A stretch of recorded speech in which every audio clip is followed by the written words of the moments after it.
Over 40% of our planet's land surface is covered by deserts and other drylands.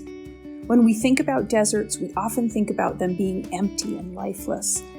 But deserts are actually filled with life, and when we look really close at the desert floor, we can see one of Earth's most important but often unseen organisms: biocrusts. Biocrusts, or biological soil crusts, are a colorful community of organisms, typically lichens, mosses, cyanobacteria, and algae, that live together on the soil surface.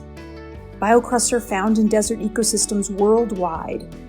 Anywhere that soil isn't too shaded by plants and can see sunlight, you are likely to find biocrusts, even in Antarctica. So what makes biocrusts so important in drylands, and what would it be like without them? First, biocrusts act as a glue to stabilize soil, safeguarding against dust storms that threaten human health and the plants and animals in our ecosystems. Second, biocrust organisms photosynthesize, which means they capture greenhouse gases like carbon dioxide into soil across the vast landscapes they inhabit.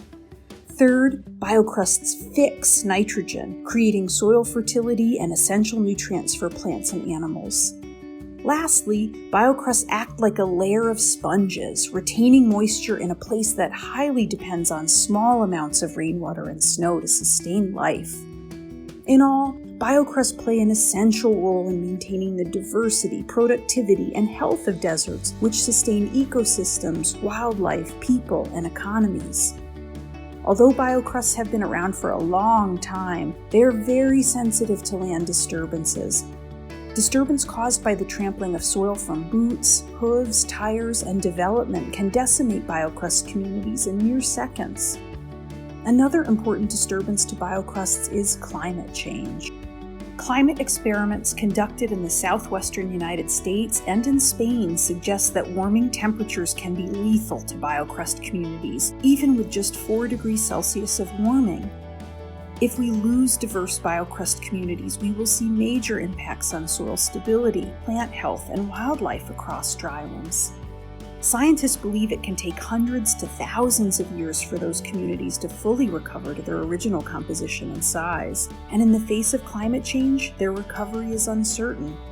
We need to protect, conserve, and restore biocrust communities wherever possible.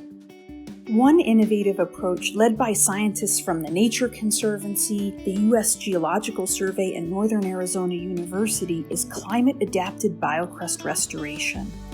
Climate-adapted biocrust restoration works to restore biocrust communities that are adapted to the warmer and drier climate we expect in the future. Scientists in Moab, Utah are attempting to grow these biocrusts on a large scale at the world's first ever biocrust farm.